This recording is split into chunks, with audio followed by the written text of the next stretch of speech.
The CryptoLaw founder said the judge is facing intense pressure as she understands the significance of the Ripple V's SEC ruling, which cryptocurrency is being attacked by the SEC after XRP. How long will crypto holders believe in Ripple? How much will XRP cost in mid-2020? 3. We will answer all these questions in today's video. Recently, some members of the XRP community have asked on Twitter why Judge Annalisa Torres has not yet rendered her decision in the case between Ripple and the SEC. Many Ripple and XRP supporters anticipated the judge's decision would come before the end of the previous month, as predicted by pro-XRP attorney James Fallon. This wasn't the case, however, which raised concerns about the delay's potential reason. Attorney John Deaton, the creator of CryptoLaw, outlined the reasons behind Judge Torres' delay in rendering a decision on the lawsuit's summary judgment in a video clip that has been making the rounds in the XRP community. Judge Torres, according to lawyer Deaton, is taking her time to make sure she makes the proper decision because she is aware of the importance of the action. He questioned if Judge Torres had ever experienced the kind of pressure she has in the Ripple litigation, particularly from the blockchain business, during her whole tenure. I sincerely doubt Judge Torres has ever experienced the stress she is now going through. Judge, Ripple is sending look at what the Voyager judge stated, what the Supreme Court said about fair notice, the SEC's actions, Binance, and the CFI's actions, Binance, and the CEFTES, among other things. Deaton was cited as adding. He clarified that these events are taking place at a time when he and many other people claimed that her ruling in the litigation will provide the U.S. crypto market with regulatory certainty. He emphasized that since 1946, the time of the Howey case, the pending Ripple v. SEC complaint is the most major non-fraud SEC enforcement action. Deaton continued by saying he does not hold Judge Torres responsible for the speed at which she formulates her ruling. Deaton claims that Judge Torres is under a lot of pressure since she is aware that if she rules against Ripple, the blockchain corporation would file an appeal with a higher court. He noted that the judge must provide an explanation of her reasoning if she awards summary judgment to Ripple. So, he added, I don't blame Judge Torres for being extremely cautious about how she works on this judgment because if it goes against Ripple, she knows it's going to a conservative court, and if it is for Ripple, she has to defend it.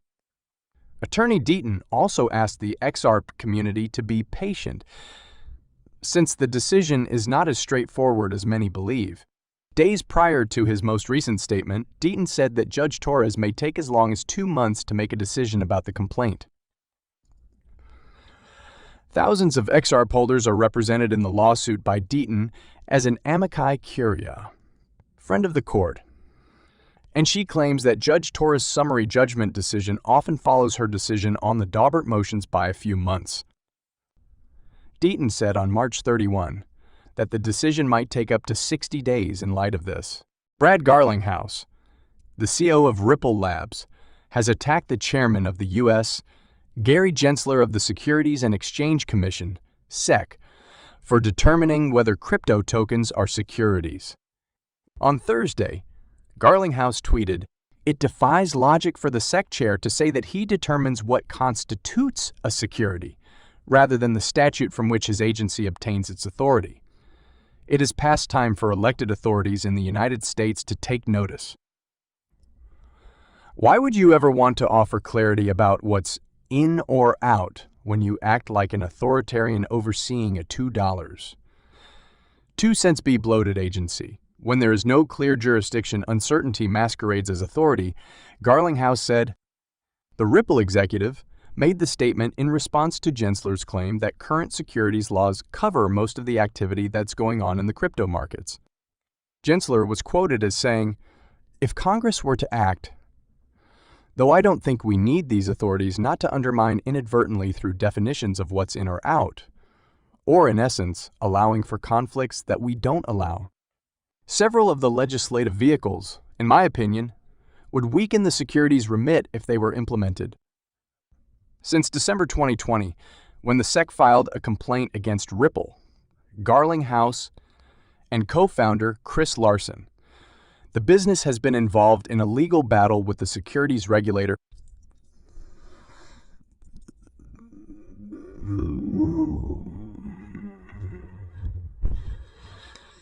The SEC declared XRP to be a security, although Ripple and garlinghouse have continually denied this. Gensler has underlined the need of Bitcoin exchanges and lending platforms coming in to discuss how to comply with the SEC on multiple occasions. Garlinghouse, on the other hand, has accused the CC of engaging with crypto businesses simply to generate leads for its enforcement division.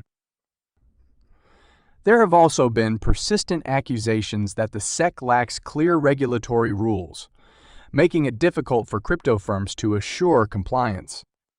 The SEC has issued a Wells notice to the NASDAQ-listed cryptocurrency exchange Coinbase investigating alleged securities law breaches. In its reaction, the business said the SEC will not allow crypto companies come in and register. We tried.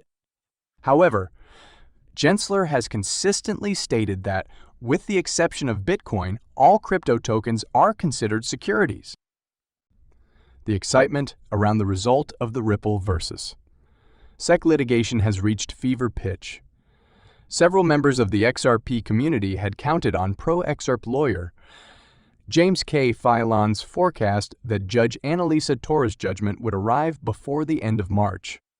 Unfortunately, his prognosis did not come true, leaving XRP investors perplexed, with many XRP fans wondering why Judge Torres didn't rule yesterday. Crypto law founding attorney John Deaton identified the few insiders who may know the precise date of the judgment.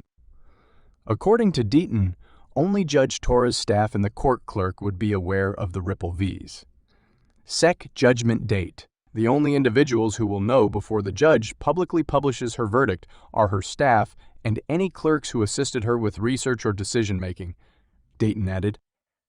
His most recent statement is in reaction to XRP aficionados who think Ripple and SEC executives will be aware of the date.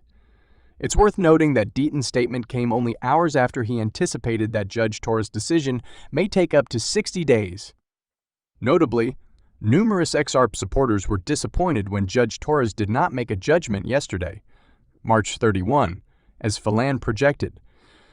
In response to a remark on the matter, Deaton explained that the deadline for Judge Torres to grant summary judgment was not yesterday. He indicated that Judge Torres might rule within the hour or opt to disclose the decision during the following 2 months.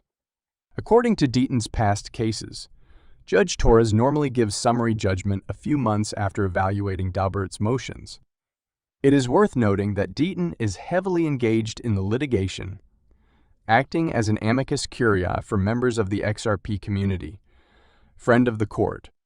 Deaton expects that, as amici curiae, Judge Torres will rule in favor of XRP holders by finding that the coin's secondary market transactions do not constitute a security.